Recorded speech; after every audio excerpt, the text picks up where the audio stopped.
Hansel and Gretel. I got it before I dove into seeing the movie. I said, okay, it was a fairy tale I read when I was a kid, and saw some Bugs Bunny cartoons about it. And there's tons of fairy tales. What was it about Hansel and Gretel that inspired you to write a screenplay about it and ultimately make a film about it? Well, it was always my favorite fairy tale when I grew up, and I listened to it a lot. I had a cassette tape of it. I listened to it every night going to bed, and it scared the shit out of me. I mean, it's pretty gruesome stuff. The story it's dark, it's twisted, and it stuck with me. It was a sound tape, and you can hear the witch clawing inside of the oven, screaming, dying, burning alive, and I just thought when I grew up, and it stayed with me, I thought it would be fun using that world and those characters and combining it with a modern sensibility and humor. I thought it could be a fun combination. Okay. Hansel and Gretel Witch Hunters was shot in 3D. Have you, I mean, you're a young filmmaker, have you shot in 3D before? No. And no. What was that like? Well, we shot half of it in real 3D and the rest was converted, and it was a new challenge to me, of course. I do think in this instance, in this type of movie, the 3D helps getting you into the fairy tale world. It really helps immersing you in it. So, but of course, it was new to me. It's challenging for the actors. It's a lot of waiting. Movie making is a lot of waiting as it is, when you just add so much waiting with 3D because it takes long to set up, to calibrate. So it was new to all of us, actually, but in the end, it was worth it. Okay. Yeah, I enjoyed it, but I just wondered, your first experience with it, you're going through those challenges. Yeah, of course, it was, my first Hollywood film, big budget, big special effects movie, a lot of makeup, a troll, and then you just add 3D on top of it. So it was, it was a fun experience. Right. Okay. So the story, obviously, you've got this vision for it in your mind. You imagined it up. Did the finished product, the film itself, come out? Did it meet your expectations? Is it what you thought it would be? Yeah.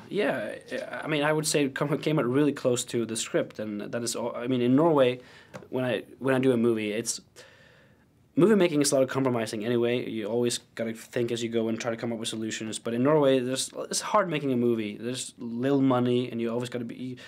You write a script, and you always gotta change it on set. But for me, just the experience of, all right, I want a helicopter shot here. All right, Tommy, you got it. It's just that experience was new to me, and I really to take my vision and to really just transfer it as I wrote it without compromising and cutting stuff was actually really liberating for me. But I'm really happy with the result. Yeah. And speaking of that, will there be a director's cut eventually when this comes out on DVD? Yeah, there will be a so-called extreme cut on the Blu-ray where we have everything in. Yes. Okay.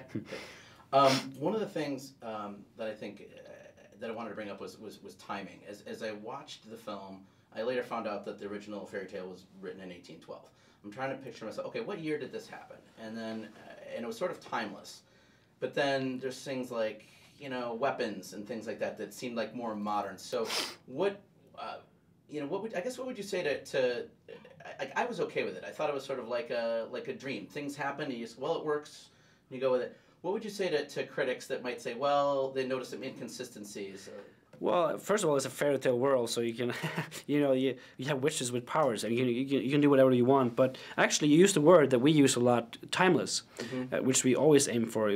I wanted those modern elements in the story because, first of all, it just made it like somehow, yes, we have insulin, we have milk bottles with, missing child posters on them, but somehow it fits in the world, I think, and also it brings a sense of humor to it, which I really like, and again, it's mixing the modern elements with the classical story. I think gives it a timeless feeling, and that was what we aimed for. Okay. And last question for you. You're probably best known to U.S. audiences for Dead Snow.